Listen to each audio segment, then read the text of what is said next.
Hello students, welcome to all of you. In this class 9th, this is your subject science, chapter number 3, atoms and molecule. Okay students, this is your video number 49. In the previous class, we have studied about the atoms and molecule and what are the Dalton theory and molecules of compounds, etc. Okay students, in this class we will start to our new topic that is known as difference between atoms and a molecule Okay students, let's start to the topic. Difference between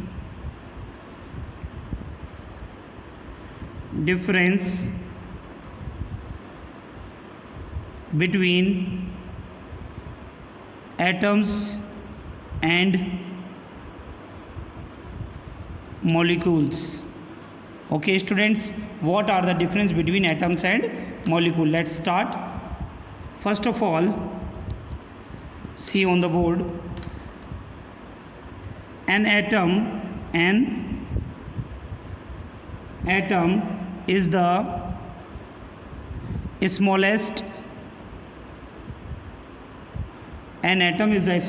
particle of an element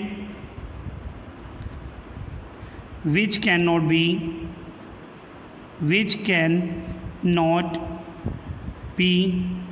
further divided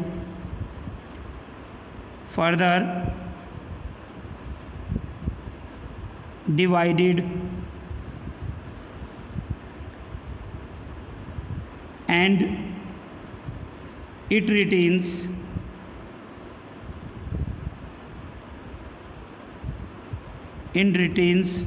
the properties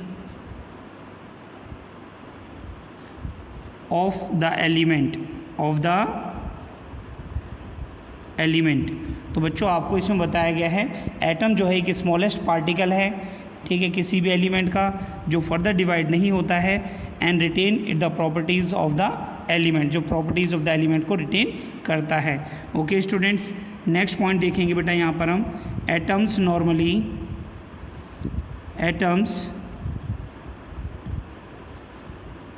normally do not exist independently.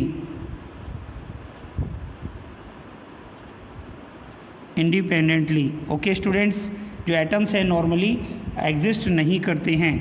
Next point देखेंगे बेटा सभी. यहाँ पर molecules के बारे में देखेंगे बेटा. ये मॉलिक्यूल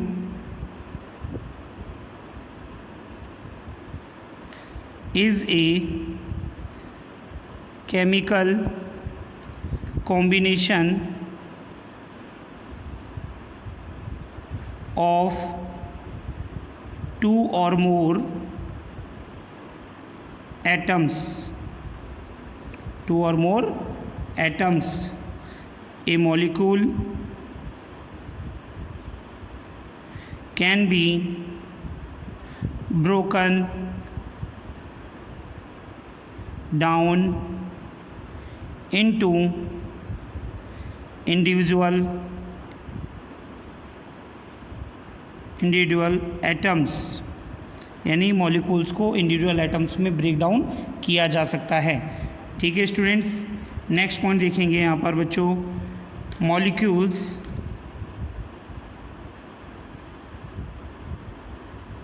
कैन एग्जिस्ट इंडिपेंडेंटली.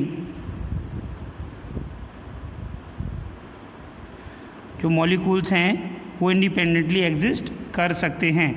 ठीक है स्टूडेंट्स, वो करते हैं. ओके स्टूडेंट, जैसे कि आपको बताया गया है कि जो एलिमेंट्स हैं, जो एटम्स हैं, वो एग्जिस्ट नहीं करते हैं इंडिपेंडेंटली, बट जो मॉलिक्यूल है वो इंडिपेंडेंटली एग्जिस्ट कर सकते हैं. बेटा इसमें आपने देखा यहाँ पर, an atom is the smallest particle of an element which can not be further divided and it retain the property of the element.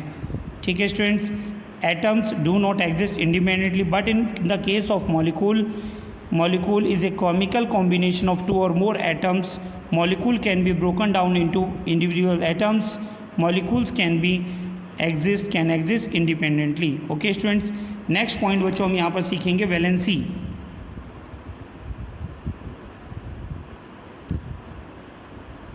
Valency क्या होता है बेटा, सभी बच्चे ध्यान से देखें बेटा यहाँ पर।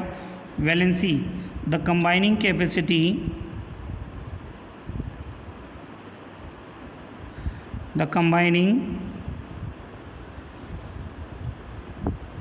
Capacity of an element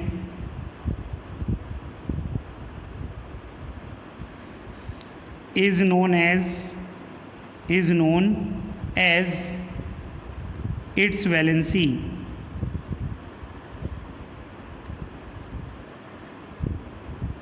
is known as its valency or valence।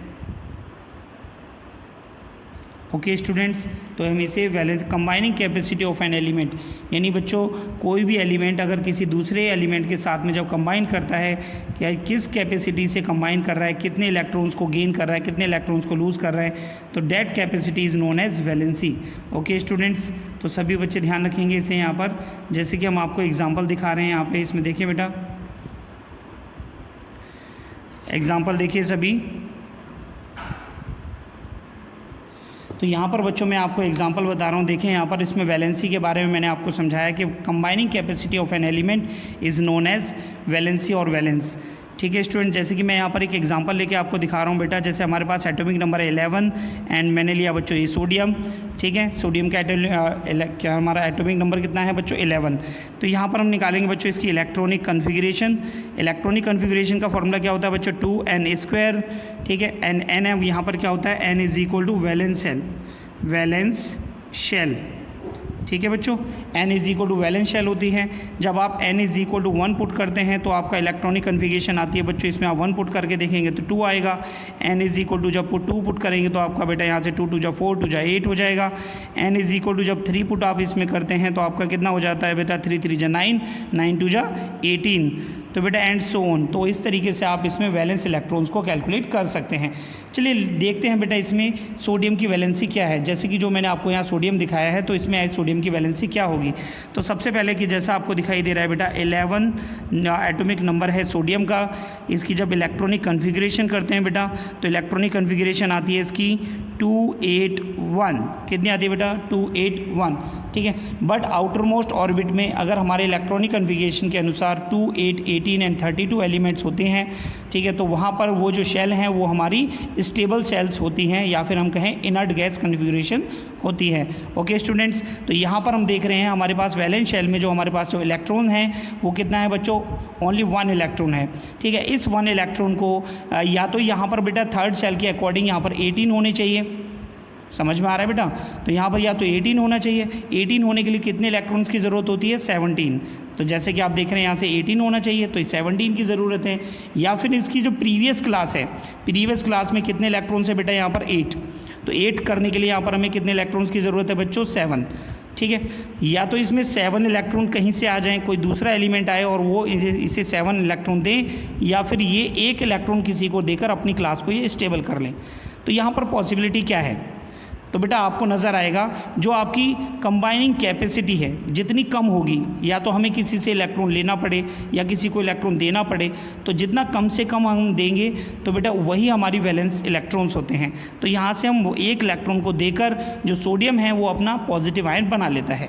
देखिए बेटा कैसे बनाता है, इसमें सोडियम जिसकी इलेक्ट्रॉनिक कन्फिगरेशन है 281, 1 इलेक्ट्रॉन लूज़ कर देता है बेटा ये, और ये बना लेता है सोडियम आयन। क्या बना लेता है बेटा, सोडियम आयन, और इसमें एक इलेक्ट्रॉन आपका लूज़ हो जाता है। ठीक है, तो सभी बच्चों को यहाँ से ये चीज़ समझ में आ गई होगी कि इसमें इलेक्ट्रॉनिक कन्फिगरेशन क्या है। ठीक है स्टूडेंट, तो सभी बच्चे बेटा नोट करिए बेटा, ये सारे बच्चे ध्यान रखें, नोट्स आपकी कॉपी में प्रॉपर तरीके से नोट होने चाहिए। प्लस इसके साथ में आप अपनी एनसीईआरटी की बुक को पढ़ते रहिए, क्योंकि एमसीक्यू क्वेश्चंस के लिए आपको पूरा fully NCERT and plus notes आपके जो हैं, आपको अगर कम्प्लीटली पढ़ेंगे एनसीईआरटी को रीड करेंगे तभी आपका एमसीक्यू क्लियर होगा। नोट करिए बेटा सभी। चलिए बच्चों, मैं आपको कुछ और एग्जांपल देकर हम आपको इसमें बताते हैं। जैसे कि मैंने अभी आपको सोडियम के बारे में बताया था। ठीक है, यहाँ पर आपके पास में हमने बच्चों एग्जांपल लिया है बच्चों ऑक्सीजन का। ठीक है।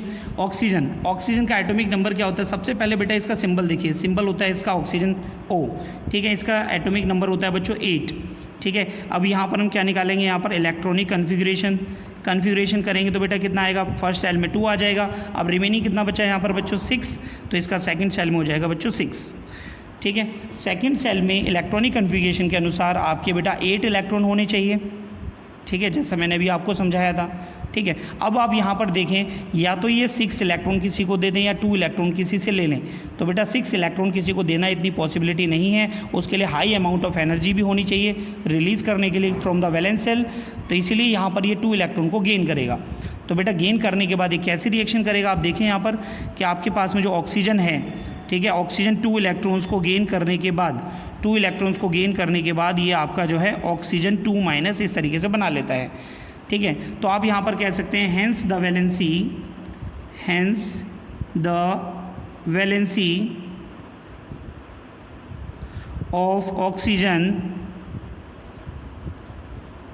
इज -2। क्लियर है स्टूडेंट्स? तो आप सभी को समझ में आ रहा है ये? तो इसमें आप जो वैलेंसी लिखते हैं तो इसमें प्लस और माइनस आप नहीं लेते हैं, केवल आप इसमें 2 बताएंगे। बट अगर हम इसको मैग्नीट्यूड के साथ लिखेंगे तो हम यहाँ पर कितना लिखेंगे बेटा? इसमें हम अपना पूरा -2 लिख के हम बताएंगे। तो उम्मीद करता हूँ बेटा ये सभी को समझ में आया होगा, ठीक है। नेक्स्ट डेफिनेशन हम यहाँ पे देखेंगे बच्चों, मॉलिक्यूलर मास। मॉलिक्यूलर मास, तो बेटा सभी बच्चे देखें मॉलिक्यूलर मास क्या होता है, ठीक है। सबसे पहले हम इसकी डेफिनेशन आपको बताएंगे एंड डेफिनेशन के बाद में हम इसके न्यूमेरिकल्स को सॉल्व करेंगे। ओके स्टूडेंट्स, लास्ट क्लास में ही बच्चों मैंने आपको फार्मूला मास के बारे में बताया था एंड यहाँ पर भी हम रिलेटिव एटॉमिक मास के बारे में आपको पढ़ाया था बच्चों मैंने। तो देखिए बेटा, relative molecular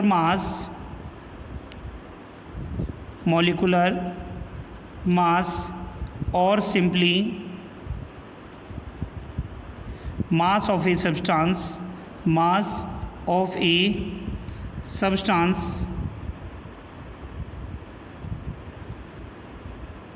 is the mass of one molecule of that substance,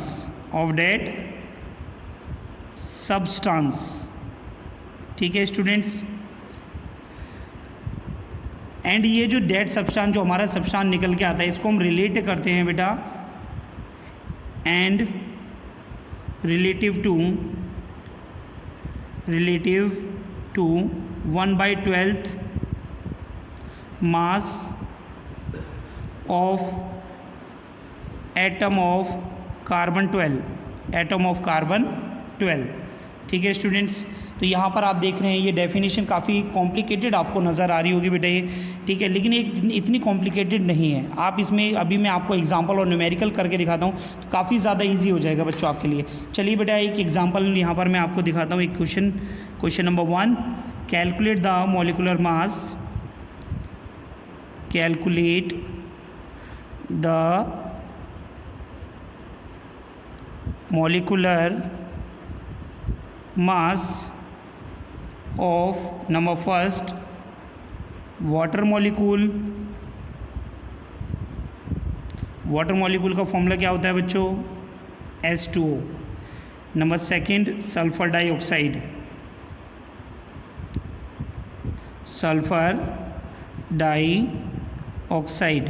ठीक है स्टूडेंट्स। चलिए इन दोनों का मॉलिक्यूलर मास सॉल्व करते हैं और आपको समझाते हैं बेटा।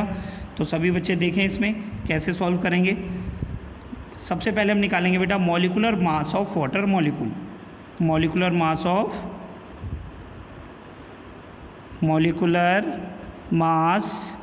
ऑफ वाटर मॉलिक्यूल, ठीक है स्टूडेंट्स। तो इसमें आप कैसे करेंगे? जो आपके पास बेटा ये कंपाउंड गिवन है, ध्यान से सुनो बेटा, ये क्वेश्चन 100% आपके एग्ज़ाम में आएगा एंड सभी स्कूलों में ये पूछा जाता है, ठीक है। तो सबसे पहले जो कंपाउंड है उसका फॉर्मूला आपको पता होना चाहिए। फॉर्मूला लिखने के लिए हमें वैलेंसीज पता होनी चाहिए कि किस तरीके से हम फॉर्मूले को जनरेट करते हैं। मैं इसके अगले टॉपिक में आपको मैं समझाऊंगा। यहाँ पर आप मॉलिक्यूलर मास निकालना समझ रहे हैं, ठीक है बच्चों। तो आप यहाँ पर देख रहे हैं बेटा, आपको दिखाया गया है वाटर। तो वाटर में आप देख रहे हैं यहाँ से 2 × ठीक है atomic mass of hydrogen, atomic mass of hydrogen, atomic mass of hydrogen बेटा दिखाई दे रही है, ठीक है। एंड इसमें आपको इसके कंपाउंड के साथ क्या दिया गया है, यहाँ पर ऑक्सीजन दिया गया है प्लस, ठीक है। इसमें कितने मॉलिक्यूल हैं, ओ के हमारे यहाँ पर 1 है, ठीक है बच्चों दिखाई दे रही है, ठीक है। 1 into atomic mass of oxygen, atomic mass of oxygen, ठीक है स्टूडेंट्स, ठीक है। तो आपको यहाँ दिखाई दे रहा है, यहाँ पर 2 हमारे एटम्स हैं हाइड्रोजन के एंड 1 एटम है आपका ऑक्सीजन का, ठीक है। तो अभी हम इसे कैसे सॉल्व करेंगे, यहाँ पर 2 into atomic mass of hydrogen, atomic mass of hydrogen कितना होता है बच्चों, 1 होता है, कितना होता है बच्चों, 1 होता है, ठीक है स्टूडेंट्स। प्लस आप यहाँ से देख रहे हैं आपको एटॉमिक मास ऑफ ऑक्सीजन देख रहे हैं, ऑक्सीजन के एटम कितने हैं बच्चों यहाँ पर 1, तो 1 इंटू, ठीक है, ये मास ऑफ ऑक्सीजन कितना होता है बच्चों 16, कितना होता है 16। तो आप यहाँ से इसे सॉल्व कर सकते हैं, तो आपका कितना आ जाएगा बेटा 2 1 जा 2 प्लस 16 1 जा 16, दैट इज़ 18U, कितना हो गया बेटा 18U। तो ये आपका मॉलिकुलर मास यहाँ पे कैलकुलेट हो गया, ठीक है स्टूडेंट्स। अब हम यहाँ पर देखिए, अभी हम सेकंड पॉइंट हमारे पास सल्फर डाइऑक्साइड के लिए सॉल्व करना है आपको। तो सल्फर डाइऑक्साइड के लिए कैसे सॉल्व करेंगे, तो सल्फर डाइऑक्साइड के लिए आप निकालेंगे यहाँ से molecular mass of SO2 sulphur dioxide.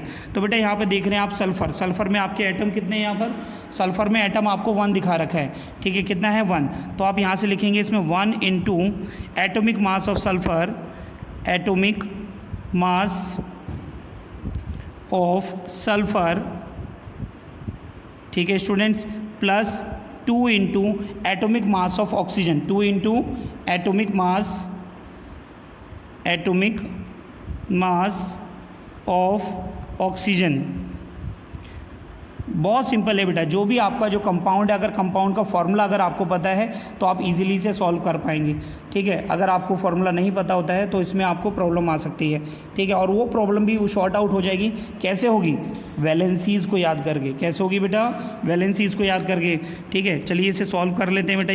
1 into atomic mass of sulphur का एटॉमिक मास कितना होता है बेटा, सबसे पहले तो एटॉमिक नंबर पता करो, आपको ट्रिक बता रहा हूँ, ठीक है। एटॉमिक नंबर जितना होगा उसको डबल कर देना, ठीक है। यहाँ से आपका क्वेश्चन जो है रॉन्ग नहीं होगा, ठीक है। समटाइम्स ये चीज़ें जो जैसे ऑक्सीजन है, ऑक्सीजन का एटॉमिक नंबर कितना होता है 8, इसका मास नंबर कितना होता है, ठीक है, ये हो जाएगा आपका 16, कितना हो जाएगा 16। समझ में आ गया बेटा, देखिए सभी।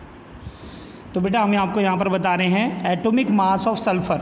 सबसे पहले एटॉमिक नंबर कितना होता है बेटा, मैंने आपको बताया। तो सबसे पहले एटॉमिक नंबर याद करिए, मिनिमम 20 तो आपको याद होने चाहिए। समझ में आ रही है बात, ठीक है, क्या सुनाई दिया है, 20 तो आपको याद होने चाहिए, ठीक है। एटॉमिक मास ऑफ सल्फर निकालने के लिए एटॉमिक नंबर इसका होता है 16, उसका डबल कर दीजिए, 16 2 जा 32। शाबाश, किसने जवाब दिया ये, शाबाश बेटा शाबाश, ऐसी पढ़ो, ठीक है। 32 हो गया। 2 इंटू कितना आ जाएगा, atomic mass of oxygen, atomic number कितना होता है 8, और मास कितना हो जाएगा 8 2 जा 16। समझ में आ रहा है बेटा। आगे देखें, 32 और 2 से मल्टीप्लाई करेंगे तो 32 आएगा, एंड ये भी आपका कितना हो जाएगा यहाँ से 32। तो ये आपका कितना आ जाएगा बेटा, ये 64U, कितना आ जाएगा बेटा 64U, ठीक है। एंड U का क्या मतलब है, U का यहाँ पर मतलब है यूनिट मास, ठीक है। मॉलिकुलर मास को हम U से डिनोट करते हैं, ठीक है। नोट करिए बेटा सभी, बिल्कुल बातचीत करी जाएंगी बच्चों, आपसे भी बातचीत करी जाएंगी। तो आपका अगला टॉपिक है यहाँ पर ग्राम मॉलिकुलर मास। नेक्स्ट टॉपिक है बच्चों आपका यहाँ पर ग्राम मॉलिकुलर मास। तो ग्राम मॉलिकुलर मास क्या होता है बच्चों, जैसे कि मैंने भी आपको बताया कि आपको किस तरीके से मॉलिकुलर मास को कैलकुलेट करना था, सेम उसी तरीके से आपको ग्राम मॉलिकुलर मास को सॉल्व करना है।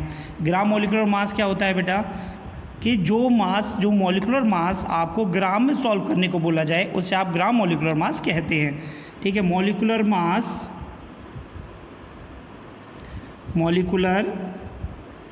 मास of a substance expressed in gram is called its gram molecular mass.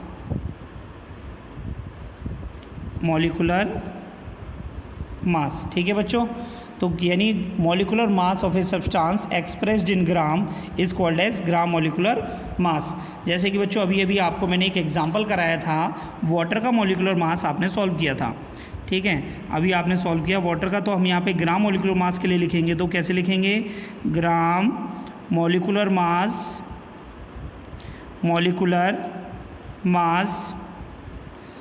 Of water.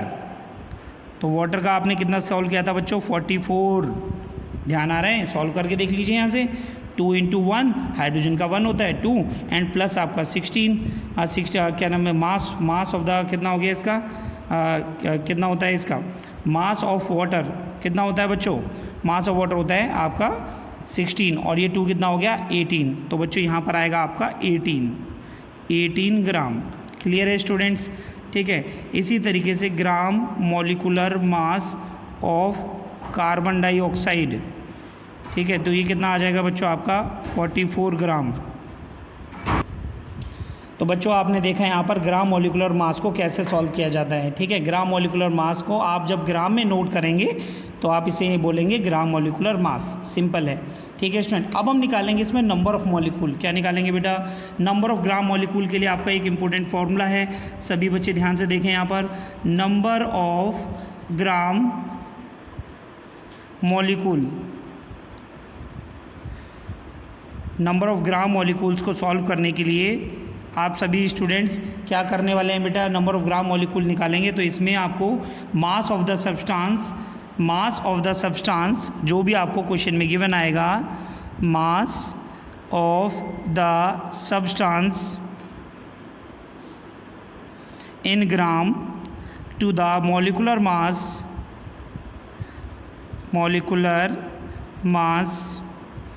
Of the substance.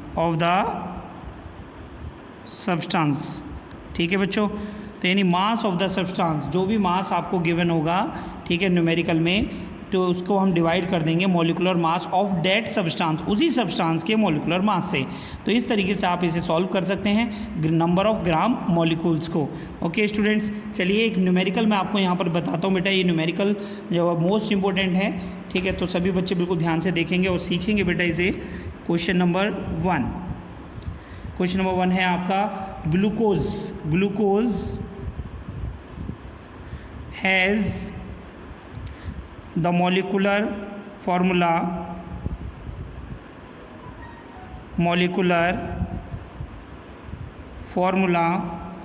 C6H12O6। बेटा ये सभी बच्चे ध्यान रखें, फॉर्मूला नोट कर लेना अपनी कॉपी में साइड में। ठीक है बेटा, ग्लूकोज का फॉर्मूला है। ठीक है, molecular formula of the glucose is इतना। कैलकुलेट क्या सॉल्व करना है बेटा? आपको इसमें पूछा गया है, नंबर फर्स्ट पोर्शन में आपसे पूछा है it's molecular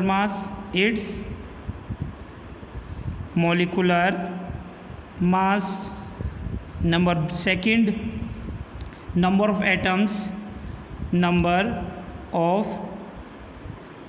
atoms in one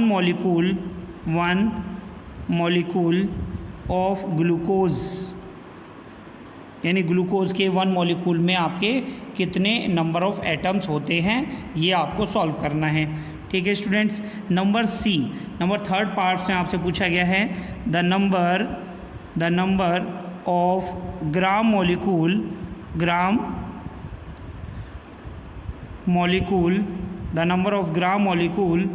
in 18 gram of glucose. ठीक है बच्चों, तो देखिए बिल्कुल सिंपल है फॉर्मूला बेटा। आपको सबसे पहले मॉलिकुलर फॉर्मूला आपको गिवन है, तो यहाँ से आप जो है ग्राम मॉलिकुलर मास आप कैलकुलेट कर सकते हैं नंबर फर्स्ट के लिए। नंबर सेकंड में आपसे पूछा गया है number of atoms in 1 molecule of glucose, तो यहाँ पर ग्लूकोज में जो भी आपके एटम्स गिवन हैं उन सभी को आप ऐड कर लीजिए। तो इस तरीके से आप इसे सॉल्व कर सकते हैं नंबर ऑफ एटम्स को। एंड नंबर थर्ड में आपसे पूछा गया है the number of gram molecule in 18 gram of glucose, यानी 18 ग्राम हमें ग्लूकोज दिया गया है, उसमें हमारे नंबर ऑफ ग्राम मॉलिक्यूल कितने हैं ये हमें सॉल्व करना है। ठीक है स्टूडेंट्स, तो यहाँ पर सॉल्व करिए बेटा सभी। मैं आपको 30 सेकंड का टाइम दे रहा हूँ, दिमाग लगाओ, पहले थोड़ा सा दिमाग लगाओ कौन सा फार्मूला लगेगा। पढ़िए बेटा, क्वेश्चन पढ़ो, एक बार नहीं 2 बार पढ़िए आराम से।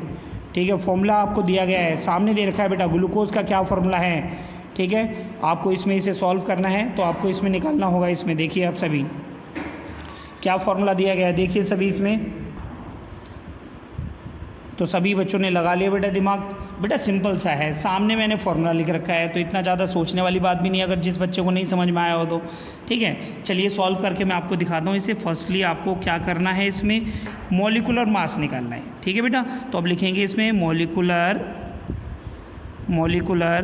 Mass of glucose, molecular mass of glucose. Glucose का फॉर्मूला क्या दिया है, C6H12O6, ठीक है स्टूडेंट्स। तो मैंने अभी आपको क्या बताया, पहले आ जाएगा कार्बन में, आपको 6 दे रखा है बेटा, 6 आइटम्स हैं, multiply atomic mass of carbon कितना होता है बेटा, एटॉमिक मास ऑफ कार्बन 12 होता है। कितना होता है बेटा, 12, याद रखो बेटा सभी, क्योंकि एटॉमिक नंबर होता है इसका 6, और उसका आप डबल कर लेंगे तो इससे आपका आ जाएगा एटॉमिक मास, ठीक है बेटा। प्लस फिर इसमें आपके हाइड्रोजन कितने गिवन है, 12, तो आप इसमें 12 लिखेंगे। एटॉमिक मास ऑफ हाइड्रोजन कितना होता है बच्चों, 1, तो आप इसमें 1 से मल्टीप्लाई कर लीजिए, प्लस एंड इसमें नंबर ऑफ एटम्स आपके गिवन है बच्चों 6, एंड ऑक्सीजन का मास कितना होता है बेटा, 16, ठीक है स्टूडेंट्स। तो अब यहाँ से देख रहे हैं 6 × 12, ठीक है, फिर 12 × 1 एंड 6 × 16 आपको ये गिवन है। तो बेटा आप यहाँ से देख सकते हैं आपका 12, 6 आपका आ गया बच्चों 72, प्लस 12 प्लस आपका 16, 6 आपका कितना होता है बच्चों 96, तो बच्चों आपका कितना आ गया 180U। तो इस तरीके से आप मॉलिक्यूलर फॉर्मूला इसमें सॉल्व कर सकते हैं, ठीक है बच्चों। ये आपका हो गया फर्स्ट पार्ट। सेकंड पार्ट में आप देख रहे हैं बेटा इसमें number of atom in 1 mole of glucose, number of atoms in 1 mole of glucose. तो बेटा सिंपल सा है, आप यहाँ से देख सकते हैं कैसे सॉल्व करेंगे इसे। तो बेटा ग्लूकोज में आपको कितने नंबर ऑफ एटम्स गिवन है, 6 तो हैं कार्बन के बेटा, ठीक है, 6 एटम ऑफ कार्बन, ठीक है, प्लस 12 एटम ऑफ हाइड्रोजन, ठीक है, प्लस 6 एटम ऑफ ऑक्सीजन, ठीक है बेटे। तो सबको प्लस कर लीजिए, कितना हो जाएगा 6 6 12, और 12 कितना हो गया बेटा 24 एटम्स। कितना आ गया बेटा इसमें 24 एटम्स। तो इस तरीके से आप इसके सेकंड पार्ट को भी सॉल्व कर सकते हैं, नोट करिए बेटा सभी। चलिए बच्चों अब हम इसके थर्ड पार्ट की तरफ चलेंगे। इसमें आपको क्या निकालना था, नंबर ऑफ ग्राम मॉलिक्यूल, तो number of gram molecule in 18 gram of glucose, in 18 gram of glucose. तो बेटा सबसे पहले आपको इसे फॉर्मूला लिख लीजिए। नंबर ऑफ ग्राम मॉलिक्यूल कैसे सॉल्व करते हैं आप इसमें, number of gram molecule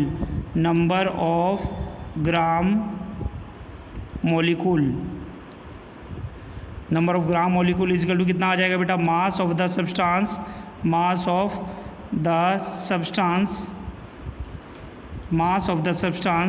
upon में मॉलिक्यूलर मास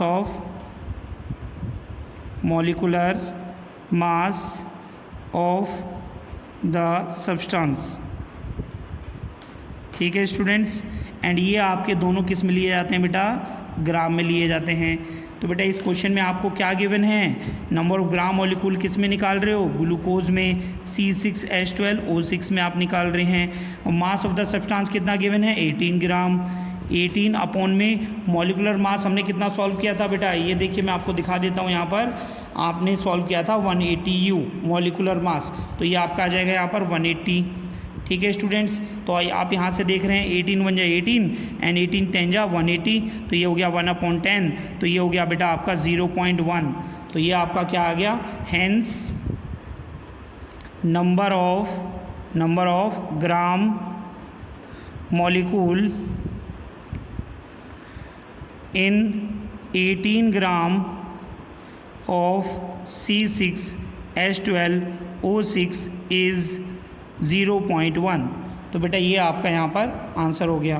क्लियर है बेटे, ठीक है। अब मैं आपको बेटा यहाँ पर कुछ क्वेश्चन आपको दे रहा हूँ, ये आपको सॉल्व करने हैं, ये आपके होमवर्क क्वेश्चंस हैं, ठीक है बच्चों। चलिए मैं आपका एक छोटा सा होमवर्क आपको दे देता हूँ। इस क्लास में जो मैंने आपको समझाया है तो क्या वो आपको समझ में आया है? तो ये हाँ या ना ये पता चलेगा जब आप ये मेरे को होमवर्क भेजेंगे ग्रुप में, जो आपका क्लास ग्रुप है, ठीक है बेटा। तो यहाँ पर आपके लिए ये question number 1, calculate molecular mass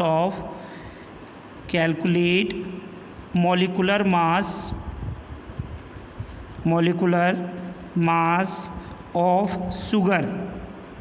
बेटा जो चीनी खाते हैं उसका मॉलिकुलर मास निकालना है। थोड़ा काम आसान कर दूं? बोलो, काम आसान कर दें? चलो कर देते हैं बेटा। 2-4 ही बच्चे बोल रहे हैं, बाकी तो बेटा क्या है, वीडियो देख रहे हो, क्या कर रहे हो आप? हाँ, वीडियो देख रहे हो, थोड़ा अटेंटिव तो रह लेकर। नींद आ रही है वैसे तुम्हें? ठीक है, इसका शुगर का फॉर्मूला लिख दे रहे हैं बेटा आपका C12H22O11।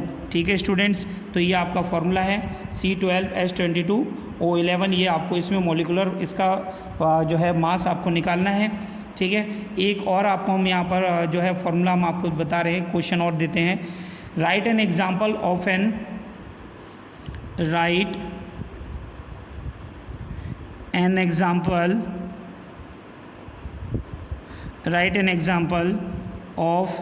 An element and a molecule of a compound।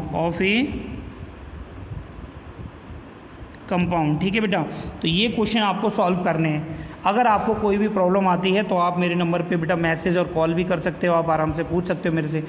NCERT की बुक को पढ़िए बेटा, और ये अगर वीडियो अगर आपने पूरा अच्छे से देखा है तो आप इसे सॉल्व कर पाएंगे। अगर फिर भी कोई प्रॉब्लम आ रही है तो कोई टेंशन नहीं है, सर को मैसेज करिए, सर बताएंगे, रिप्लाई देंगे आपको। ठीक है बेटे, आज की क्लास में हम आपको इतना ही पढ़ा रहे हैं बेटा। आज की क्लास में मैंने आपको जो समझाया, एक बार इसका रिव्यू देख लीजिए बेटा, मैंने आपको क्या क्या पढ़ाया मैंने आज की क्लास में। सबसे पहले बच्चों आज आपको मैंने बताया difference between atoms and molecule के बारे में। ठीक है बेटे, क्या इसमें डिफरेंस होता है। एटम हमारे स्मॉलेस्ट पार्टिकल होते हैं। अकॉर्डिंग टू दिस चैप्टर आपको बताया गया डाल्टन की थ्योरी के अनुसार कि जो एटम है वो इंडिपेंडेंटली एग्जिस्ट नहीं कर सकता है, एंड एटम जो है does not it can not be broken down into the simpler जो है पार्टिकल्स में। ठीक है, बट आगे जो आने वाला चैप्टर है आपका स्ट्रक्चर ऑफ एटम, तो बेटा वहाँ पर हम आपको बताएंगे एटम जो है सब एटॉमिक पार्टिकल में ब्रेक डाउन होता है। तो किसी बच्चे को याद है क्या कौन से सब एटॉमिक पार्टिकल होते हैं? छोटी क्लास में पढ़ा था बेटा, चलो बता देते हैं। इलेक्ट्रॉन, प्रोटॉन एंड न्यूट्रॉन, याद आया? चलिए आगे पढ़ाएंगे इसे हम। तो मॉलिक्यूल में देखें आप, इसमें मॉलिक्यूल क्या होता है? केमिकल कॉम्बिनेशन ऑफ 2 और मोर एटम्स। जब 2 या 2 से ज़्यादा एटम आपके जुड़ते हैं तो मॉलिक्यूल बनाते हैं। Molecule can exist independently. Valency किसे कहते हैं बेटा? The combining capacity of an element is known as valency. तो बच्चों उसके बाद में मैंने आपको वैलेंसीज आपको निकाल के दिखाई बेटा मैंने, जैसे कि यहाँ पर ऑक्सीजन में मैंने आपको दिखा रखा, ऑक्सीजन की वैलेंसी -2 है। मॉलिकुलर मास आपको समझाया बच्चों किस तरीके से सॉल्व करना है। ये क्वेश्चन आपका इंपॉर्टेंट है बेटा, मैं दोबारा से इसको आपको बता दे रहा हूँ, मैं इसमें नोट मैंने कर दिया है। तो सभी बच्चे ये इंपॉर्टेंट जो आपको ये जो क्वेश्चन मैंने आपको दिया है, इस क्वेश्चन के बिहाव पर आपकी NCERT में एक्सरसाइज में क्वेश्चंस दिए हैं, एग्जाम्पल दिए हैं। सभी बच्चे उन सभी एग्जाम्पल को आप अपनी कॉपी में करेंगे। ठीक है बच्चों, इसके बाद में बच्चों मैंने आपको पढ़ाया आज ग्राम मॉलिकुलर मास के बारे में। ग्राम मॉलिकुलर मास क्या है? कोई भी मॉलिकुलर मास, किसी भी कंपाउंड का, किसी भी सब्सटेंस का जो मॉलिकुलर मास जो होता है उसको ग्राम में रिप्रेजेंट करना, that is known as gram molecular mass. Clear है बच्चों? नंबर ऑफ ग्राम मॉलिक्यूल्स को सॉल्व करने के लिए बच्चों मैंने आपको फॉर्मूला बताया, mass of the substance in gram to the molecular mass of the substance in gram. ये न्यूमेरिकल बच्चों मैंने आपको कराया, तो न्यूमेरिकल अपनी कॉपी में अच्छे से नोट कर लेंगे सभी स्टूडेंट्स। ठीक है बच्चों, आज की क्लास में इतना ही। NCERT को पढ़िए, NCERT की एक्सरसाइज करिए, NCERT की एग्जाम्पल करिए, क्लास में जो पढ़ाया गया है उसके बाद में एक बार और रिवाइज करिए। ओके स्टूडेंट्स, सेफ रहिए, हेल्दी रहिए, पढ़ते रहिए, स्वस्थ रहिए। Thank you students.